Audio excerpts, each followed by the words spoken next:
Bonjour à toutes et à tous, c'est Pascal de Neutrality Studies. Hello everyone, this is Pascal Lotaz from Neutrality Studies, and today I'm speaking with Ms. Claudia Leconte, a history teacher in France, where she teaches middle and high school students. She is also the author of the book, France in the Mirror of Madagascar, Liberty, Equality, Fihavanana. That's the topic we'll be discussing today. Claudia, welcome to Neutrality Studies. Merci.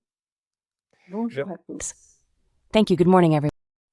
Merci à vous d'avoir me contacté. Thank you for reaching out to me. You wrote me an email because you said that the discussion I had with Mr. Chandrona here about the need to decolonize minds really resonated with you. And then you yourself wrote a book about Madagascar and France. Could you tell us a bit about what needs to be done and why it's important to decolonize minds? After that, we'll talk a bit more about Madagascar. Et puis après, on va parler encore un peu sur la Madagascar. Bien sûr. Alors, avant d'arriver peut-être à Of course. So, before we get to that awareness of decolonizing the mind, I'll just briefly introduce myself and explain how I got here. I'm French Malagasy. I had to leave my home country at the age of 15 in 1982. The context was the Cold War. I came to France at that age to study, high school first, then the baccalaureate and higher education. And in fact, being torn away from my home country was such a trauma that very quickly I asked myself, why do I have to endure history, really? Pourquoi je dois subir l'histoire, en fait? Et qui écrit l'histoire, finalement? Et en fait, And who writes history in the end? Actually, that question led me to study history. At first, I wanted to work for international organizations, go to UNESCO, and so on. After my master's degree, which I did on colonial administration, I showed how that administration was inefficient because there were so many layers like that. And in fact, I realized that the administrators lied more and more as the reports went up the chain, just to keep their positions. Pour garder leur position. Et très vite, on voyait dans cette colonisation malgache. And very quickly we could see in that Malagasy colonization, in the area where I was working, the southeast, that there were often rebellions. And at the top people would say, but why are there rebellions? Everything's fine. In fact, the truth was being hidden to maintain that position. So I wanted to join UNESCO. I proposed a research project, but it was rejected. I wanted to show the inefficiency of development practices because they didn't align with the culture. After that, I told myself I'll become a teacher so I can stay a student. And so, as you mentioned, I started working in high school, teaching students from 10th to 12th grade, so ages 16 to 18. And in 2015, I was deeply shaken. En 2015, là, j'ai eu un choc. Après les attentats en France en 2015, After the attacks in France in 2015, I said to myself, there was Charlie Hebdo, and at the end of the year there was the Bataclan. In between, there was the kosher supermarket and the Bataclan. And that's when I thought, the national education system has failed. Because how is it that children raised by the Republic turn against it like that? And I told myself, it's in middle school that we need to act, because that's probably where the disillusionment with the promise of Republican equality begins. And so, concretely, to return to the need to decolonize minds, it actually happened on September 19th, 2020, precisely. I was giving a class on decolonization to students, a class I taught regularly. In the room, there was an adult, and at the end, this adult came to see me and congratulated me on the lesson. And I said to her, but how come? Comment se fait-il? Et elle me dit, mais si, c'était, tu l'abordes de telle manière, etc. And she said to me, but yes, it was good, you approach it in such a way, etc. And that's when I realized, I told myself, that's it. It's this denial of colonial history that makes so many adults in France have never heard about it. Because it's a denial, a taboo, and yet it's part of the curriculum. In fact, it's this denial that led us to the situation we experienced in 2015. And then I thought, it's time to decolonize minds. So when I say decolonize minds, Pascal, it's not some charitable act that France should perform toward its former colonies. It's first and foremost for itself, you see what I mean? It's really about unplugging from that warlike mentality that comes from colonization and therefore accepting another paradigm by saying to oneself, what if I thought differently, actually, outside of that imperialism, that domination? That's it. Que cet impérialisme, cette domination, voilà. Oui, vous dites quelque chose qui est assez important. Yes, you're pointing out something quite important. It's also about being aware that there was and still is a global colonization from Europe outward. And then it's not a finished story. You see, as a Swiss person, we often think that Switzerland wasn't part of colonization, which is false. The Swiss were everywhere, I'm sure, also in Madagascar, but always as second-hand or third-hand colonialists. Secondly, these colonialisms, these structures we created, are still there. And that's something people in Europe don't realize, or that Europeans themselves don't realize. So, in your work and in your book, Claudia, how do you, because you chose a very beautiful title, France in the Mirror of Madagascar, what does France see when it looks at itself in that mirror of Madagascar? What does it represent? Dans ce miroir de Madagascar, qu'est-ce qu'il se présente? Exactement. En fait, Exactly. In fact, I think France doesn't dare to look itself in the face, precisely. And that's the reason I wrote this book. If we, former colonized peoples, because we have suffered, take the time to look inward and ask ourselves, but how do we free ourselves from this? We can clearly see what the French did. And France has trouble accepting it because it's painful to admit, but in fact, we, the Third Republic, with our ideals, committed such acts. So it's so painful that, for now, I'm not saying everyone, of course, otherwise I wouldn't be here talking about it, but for now, they're having a hard time accepting to look into the mirror that Madagascar is holding up to them. De se regarder dans ce miroir que lui tend Madagascar.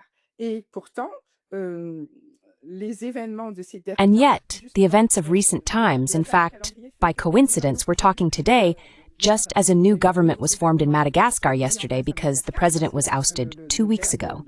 And really, what's happening in Madagascar right now is a magnified reflection of what France has done in its former colonies, that same neocolonial relationship that has persisted. And now, in fact, France is confronted with this and is being forced to admit that maybe it's time to change its relations with those former colonies.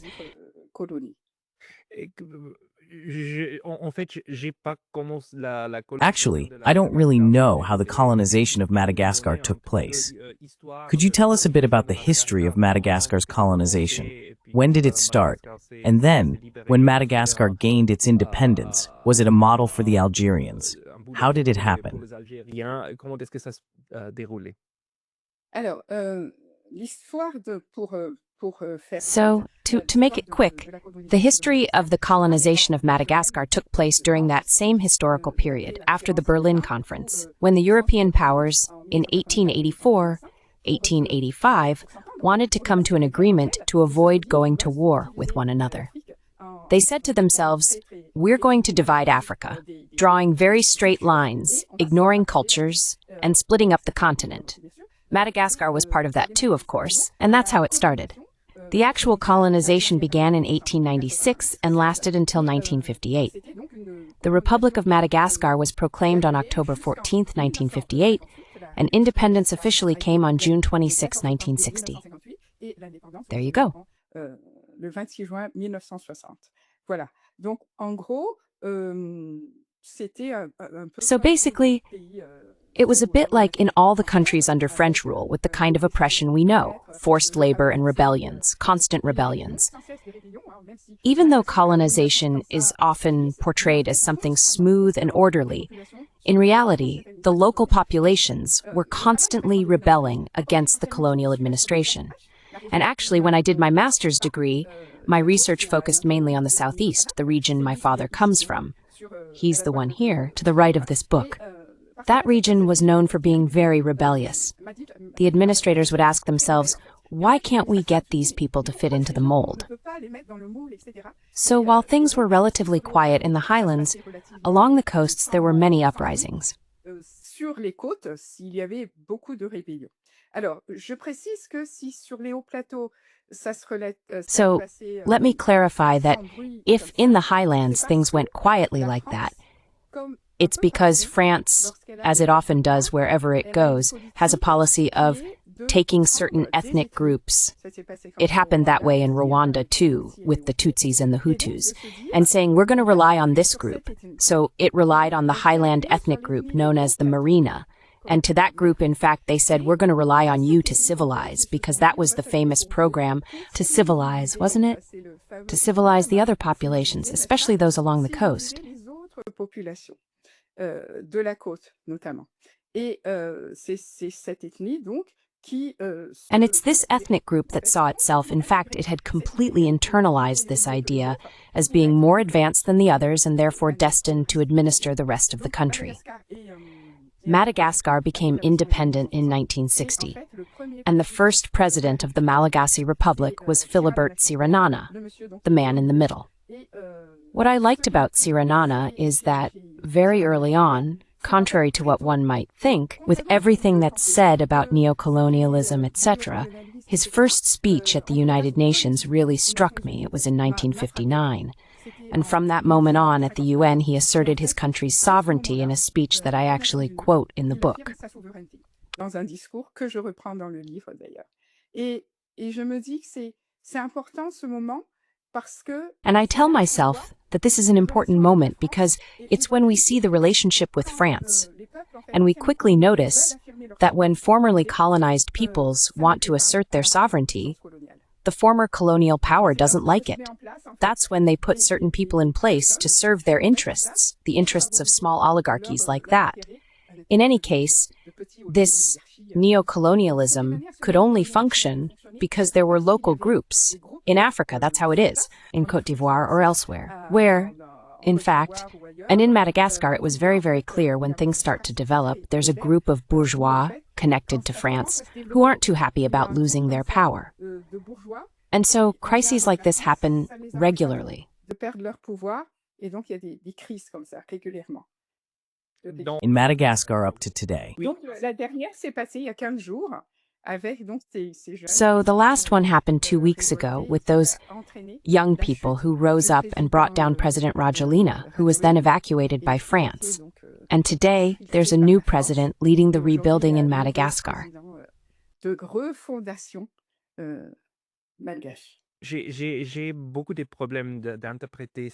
I have a hard time interpreting these popular uprisings because some of them aren't organic at all.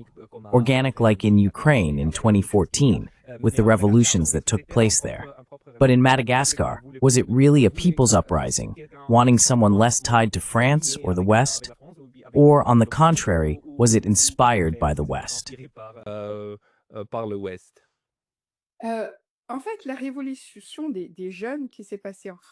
In fact, the youth revolution that took place in Madagascar came from this so-called Generation Z.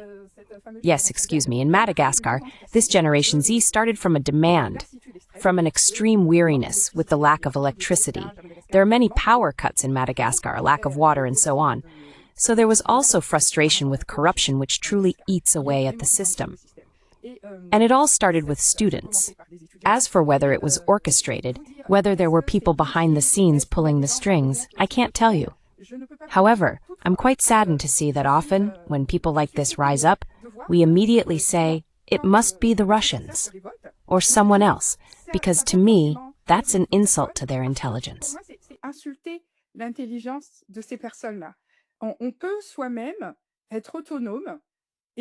You can be autonomous and say to yourself, no, this isn't right, and rebel. After that, if it gets co-opted, that's another matter. But on your own, you can become aware that something's wrong, that you're being told things that aren't in your best interest. Otherwise, what's the point of going to school? My parents sacrificed themselves so I could study. And it was by diving into the archives that I personally became aware of certain things. It wasn't a Russian or anyone else who told me, you see, here's what you should do. No. On my own, I realized I'd been lied to, that I hadn't been told the full story. And I stand up and say to myself, I'm going to talk to other people about it. There you go. So, I see what you mean regarding Ukraine. Yes, you see, there are people who want to interfere in another nation's affairs. They will always try to find those who are already willing to work in the same direction. Absolutely. They're given funding. They're even given weapons sometimes. That can lead to horrible crimes. But if we talk a bit more about the history of Madagascar, France as a colonizer, in my view, has more or less two patterns it uses. One is to never let go of a colony that is important, like Vietnam or Algeria. Qui est important, comme Vietnam, comme l'Algérie. Ces deux étaient assez importants pour l'empire de la France. Those two were quite important to the French Empire, so they fought to the very end. In the end, they even killed millions of people. But there's also the other pattern, like in the Sahel, where France nominally left the colonies free, but a freedom, let's say relative, because the economy and many structures were still integrated with France, right up to the front in a way. So even the currency of those nations is still tied to France today. Of course. Madagascar. Was it one of those two scenarios, or was it yet another way in which France's liberation took place, as experienced by Madagascar? Alors, pour moi, Madagascar. So, for me, Madagascar has always been in a state of continuity. It's just the faces that change, you see, and each time we've seen major uprisings. The most significant one, the one you find in history books, and that gets passed down, is the one from 1947, so even before the Algerian War. And in Madagascar, there are authors who have written that it was there that torture methods were first tested, which were later used in Algeria. In Madagascar, during that revolt, some French people who had lived through World War II, the Holocaust, the camps and all that, knew very well what a train car meant. And in Madagascar, in a town called Moramanga, À Madagascar, dans une ville qui s'appelle Muramang, on a mis quand même des Malgaches, les Français ont they still put Malagasy people, the French put Malagasy people in a train car and shot at them. So you see what I mean? When you know the meaning of a train car, when you think of the Shoah, in Madagascar people were thrown alive from planes, you see? And in the southeast of Madagascar, where my father comes from, people spent months hiding in the forest, afraid, not coming out. So just to tell you that there was this struggle for independence, and when independence came, all the agreements that were made were really meant to maintain a certain continuity, just in different forms. So, to answer your question, for me, there's always been a kind of continuity where France didn't want to let go of that pearl of the Indian Ocean. Cette perle de l'océan Indien, parce que pour moi, c'est un peu ça, Madagascar, si l'Inde est la Because for me, that's kind of what Madagascar is. If India is the jewel of the British Empire, then for me, Madagascar is central, given its geographic position, the Mozambique Channel, the Indian Ocean. So France didn't want to let go of that, which is understandable, isn't it? Because it's thanks to that position that it's a power. And today, what I actually wish, at least for myself, what I wish for France and Madagascar, is that they always maintain relations, but ones that are balanced, respecting each other's sovereignty. Because if France is sovereign, well, the reason I want Madagascar to be sovereign is that I understand that France is sovereign too. You see what I mean? Soit aussi souveraine. Vous voyez ce que je veux dire? Oui, bien sûr. Alors, c'est aussi pour ça que il y a Yes, of course. So that's also why there are so many nations and so many people who have embraced the ideals of the BRICS. It's the idea we have today of a global South, a southern world that stands on the same level as the West and the former colonizers. Sovereignty is a principle that should be accessible to everyone. But the reality today is that there are still countries that behave differently. And I think that, for me, Europe's history as a colonizer is a very important piece in explaining Europe's current ideology, which cannot realize that it is no longer the world's teacher. So tell me, you who come from Madagascar and live in France, how do you see France today? How do the people, the ideology of the French, how do they perceive this change in the world and their relationship with colonialism? Et puis la relation avec le colonialisme. La France aujourd'hui. France today, when I look at it, I find it tired tired and depressed. And when I contacted you, if I remember my email correctly, I think I told you it's like there are family secrets. For me, this colonial history is like a family secret. It's there, everyone knows about it, but no one dares to face it. And that actually stirs up among the French, if they don't want to face it, a return of old ghosts of belligerent nationalist ideas. It's the foreigners' fault. You see, all the things that led us to this conflict. Simply because we don't want to say things out loud. And in fact, when we bring it up, many say, yes, we know, but we don't want to look at it because it hurts too much. Mais on veut pas voir parce que ça fait tellement mal. Vous voyez ce que je veux dire? Et c'est dommage pour eux. You see what I mean? And it's a shame for them, because for them, not for everyone again, in fact, they're the ones losing out. The formerly colonized peoples are doing the work of rediscovering their own identity. And today in France, that's what's happening. It's a multicultural society. In this context of globalization, it's completely normal for some to ask themselves, what if I went back to who I really am? In France, each person, each French citizen, is returning to their culture, to their original religion, in order to exist, to feel good, really. And faced with that, the French are a bit out of sync and ask themselves, but what are our values? Les Français sont un peu déphasés, ils se disent, mais nos valeurs, c'est quoi? C'est liberté, égalité, fraternité. Et en même temps, is it liberty, equality, fraternity? And at the same time, we can clearly see that we're not managing to apply it. And they feel a bit out of sync with a multicultural population that's starting to take pride in its culture, thanks to everything happening out there. Over the past 10 years, with social media and all that, it's really speeding up, you see. Before, we were a bit isolated, and we didn't know that someone in Tokyo or India thought the same way we did. That's why, when I saw your last podcast, or maybe the one before that, I thought, but this man thinks like me and he's in Malaysia. And they think like me. And thanks to those podcasts, we're finding each other and feeling less isolated. on se sent moins isolé. Je pense c'est important de dire aussi qu'il y a beaucoup des Européens. I think it's also important to say that there are many Europeans and also Americans who clearly understand the problems we created with colonization, including the eradication of the peoples of North America. We completely changed an entire continent. The same goes for Australia in relation to... But there's a problem. In general discourse, I don't think it has yet reached the mindset of the majority of Europeans. How much this still is, for a large part of the world, a very big problem that we still carry with us.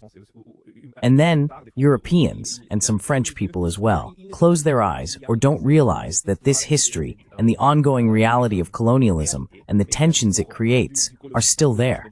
Ces entretiens que ça produit. Donc, je me demande comment est-ce qu'on... So I wonder how we can get out of this, how we can revitalize France, Europeans, through this necessary catharsis, the realization that colonialism still exists, and that we've done some things wrong. Because we also have to acknowledge that many European values are actually quite good. Liberty, equality, fraternity, that's not bad at all. But the problem is always that Europeans claim these values for themselves. Freedom for us, not for others, equality among us, and fraternity among us as well. And then in your book, you changed the third word, fraternity, to Fihavanana. Could you first tell us what that means, and how you see the problem of European values that they claim but don't apply everywhere? Alors, d'abord, par rapport à, So, first, regarding, I'll come back to Fihavanana later and explain why I mentioned it. And about your feeling that the problem is that, in terms of mindset, it hasn't really taken hold yet. Well, I'm still optimistic, because I tell myself that, even if the leaders don't proclaim it, I believe in friendship between peoples. You see what I mean? You know, I teach in a middle school where there are people from all sorts of backgrounds, people from Africa, the Maghreb, Europeans, Romanians, Croatians, Serbians. Des Roumains, des Croates, des Serbes. Et donc, je veux dire, So, I mean, if this younger generation no longer functions the same way as previous adults, because I can tell you when I see Serbs and Croats talking together, etc., I think, yes, in my class, peace in Europe is possible from the Atlantic to the Urals, you see. So that's what gives me a lot of optimism. How can we bring about change? Only through education. Through education and starting very early. We need to deconstruct racism by simply explaining that it's a system that was created, a tool of domination that enabled slavery, colonization, and so on. L'esclavage, la colonisation, etc. Et à partir du moment où les jeunes même prennent... And from the moment young people themselves realize that their elders, their grandparents, their parents too, were actually conditioned by a flawed doctrine, things will start to change. In France, there's a foundation, the Lilian Thuram Foundation, Education Against Racism and for Equality. It's a platform where teachers and educators can find educational tools to deconstruct racism. So it's going to happen through education. And to come back to liberty, equality, fraternity, why doesn't it apply to everyone? I'd say it's because at the time those great ideals were proclaimed, 1789 was the Declaration of Human Rights. Human beings are equal. La Déclaration des droits humains, les êtres humains sont égaux. À ce moment-là, une partie de l'humanité pour l'Europe n'était pas considérée comme des... At that time, part of humanity, for Europe, was not considered human beings. So I think that's already where the difficulty comes from. For them at that time, a large part simply wasn't seen as human. And today, if I use the word Fihavanana instead of fraternity, it's also to tell the French, you don't have a monopoly on liberty, equality, and fraternity. These are values that can be recognized by everyone. And if they are recognized everywhere among us, I can say it's Fihavanana, because it's that way of being in solidarity with others, and that's why I included it here. Et c'est la raison pour laquelle je l'ai mise ici. C'est assez beau. Il faut aussi se rappeler que... It's quite beautiful. We should also remember that even European ideals are, in principle, recognized ideals that can be found all around the world. Qu'on trouve partout dans le monde. Donc, they inspire us. Donc c'est pour ça que... Oui, donc c'est pour ça qu'on... So that's why we can aspire to. We can find peace everywhere, not just for small groups in Europe, Africa, or Asia, and so on. If you look at how things are going today with the dialogue in France, what problems the nation is facing, do you think there's an awareness of this discussion about colonialism, or is that discussion missing from the national debate? Discussion nationale, du débat national. Alors, si elle est présente. So, yes, it is present, but actually, it's present today. The problem in France, as in the rest of the Western world, is the media. In our country, the media are owned by certain people who have the power to impose a narrative, essentially. And when this topic comes up in the major media, there's often an immediate reaction like, no, we're not going to do repentance, we're not going to confess. So you have to turn to some other outlets. Unfortunately, they do exist, like a channel called Arte. And I realize that after all, the topic is being discussed. Et aussi, non, je réalise que quand même, on en parle, maintenant que vous me posez des questions sur Now that you're asking me questions on a major public media outlet, people are starting to talk about it. There are debates about colonization. Yes, yes, yes, people are talking about it. And really, they are. It's starting precisely because of the events that hit us square in the face starting around 2015. At least that's how I see it. We're saying to ourselves, but wait, we have a younger generation here, actually a third generation of immigrants, children of immigrants. How is it that they're behaving this way? And I can tell you, yes, people are talking about it, yes. So that's one thing. But in any case, we have to reach out to them. I mean, it's not everyone who... Non, et puis il y a aussi encore des autres problèmes contemporains. No, and then there are also other contemporary issues, including the war in Ukraine and all that. But still, we need to find the roots of the problems we're facing. And then I'd like to ask you again, what are the things that France and Europe can learn by using the mirror of the colonies, in your case, the mirror of Madagascar? What can we learn when we use that mirror? Alors, quand on utilise le miroir, c'est d'essayer de voir, d'apprendre en tout cas. So when we use the mirror, it's about trying to see, to learn at least. First of all, to acknowledge that when we went to those countries already had a culture. And that's what I show in my book. in southeastern Madagascar, there was this culture. They were already people who mastered what is called sorade. I mention it there. And so very early on, the administrators, fortunately there were some like that, said to themselves, well, our discourse actually can't work here, because the goal was still to civilize these savage nations. And then they realized that this existed. And some of those administrators protected them. I tell that story in my book. They placed those materials in libraries and elsewhere. So, accepting to see that there were people where they arrived, there was already a culture, there was already a spiritual system, a belief system. Un système spirituel, un système de croyance. Et si, en fait, aujourd'hui, on accepte... And what if, in fact, today we agreed to listen to those people? If you will, what could we learn? In those cultures, before going to war, people would gather in a circle in Africa, under a tree, the palaver tree, to talk first. Truly, dialogue makes everything possible. And really, when it comes to taking up arms, it's because that part has failed. And already that, and above all, accepting that the rest of humanity doesn't see things the way the French do. You see what I mean? The French have a hard time accepting that other people don't see things the way they do. To return to my analysis in the book, I used a very specific example. Mon analyse dans le livre, j'ai pris un exemple très précis. Par exemple, quand les chercheurs arrivent... For example, when researchers arrive in Madagascar, well-intentioned, they come with their Eurocentric framework. And for instance, in the southeast of Madagascar, they'll see an ethnic group. France, under Gallieni, classified things like this. There are 18 tribes. Yes, you see, it all fits neatly into a framework. But of course, there are certainly other cultures that don't fit into it. And naturally, there are others. So in fact, they arrive and they see an ethnic group, my father's group, the Zintimor. And then they look at them and say it's hierarchical, that at the top there are kings and so on, commoners and so on. They see it through their own lens. The episteme, the framework.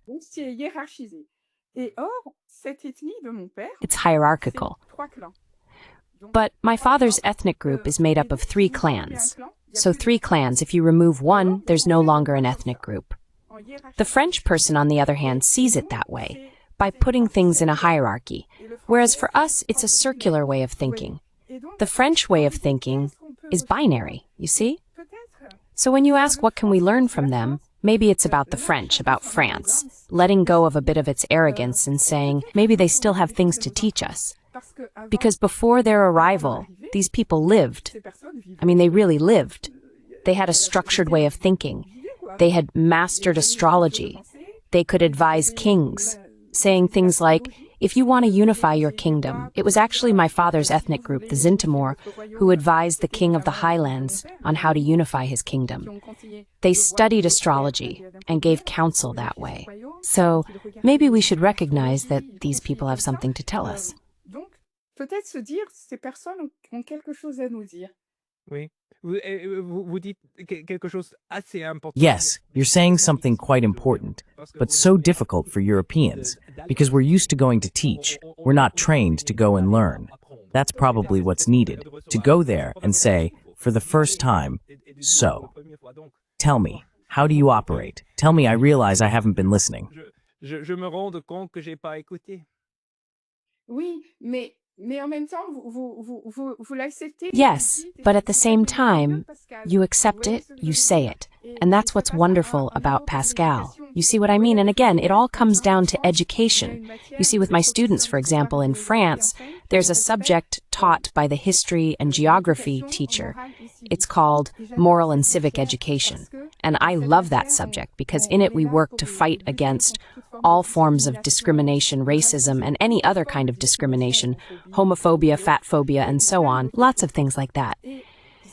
And often in that subject, the history and geography teacher has a great opportunity in France to be able, freely, and while respecting the curriculum, to share their ideas, to use other tools.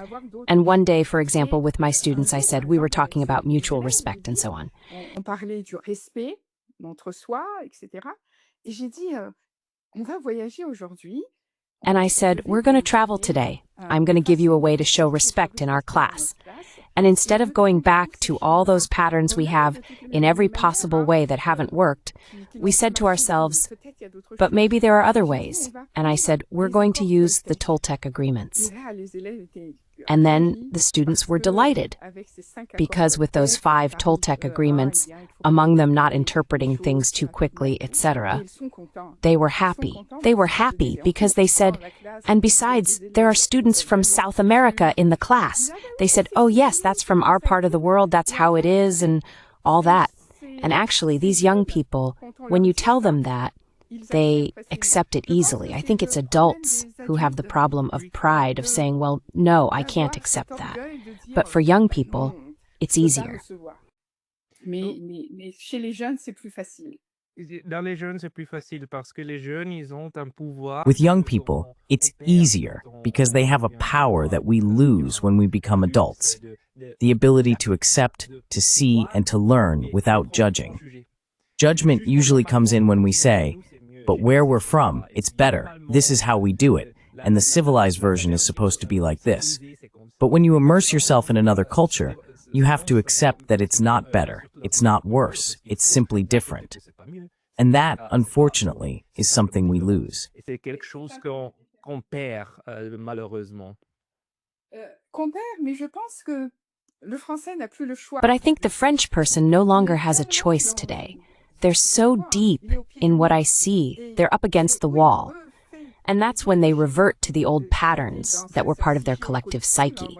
I say it's something that, in the book, at one point, as you saw, I actually turned to psychiatry, and Octave Manoni helped me a lot to understand the behavior of some of my compatriots who always want to act like the French.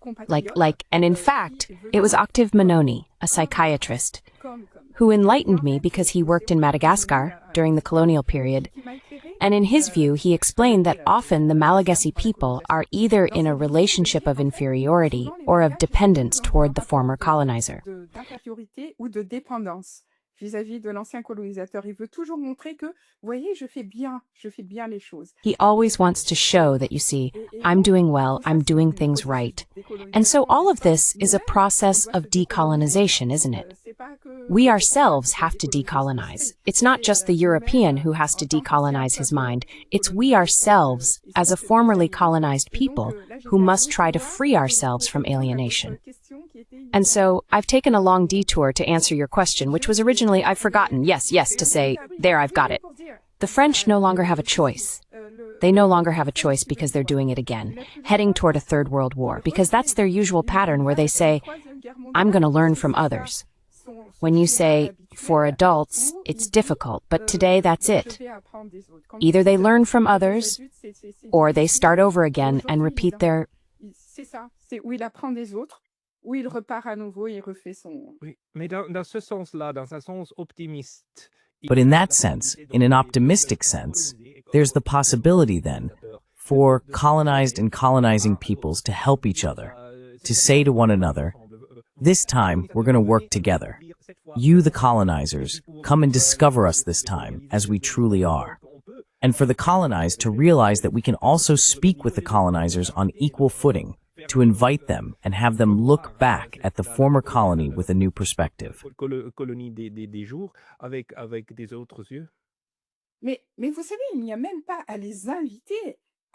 you know, there's not even any need to invite them to come over.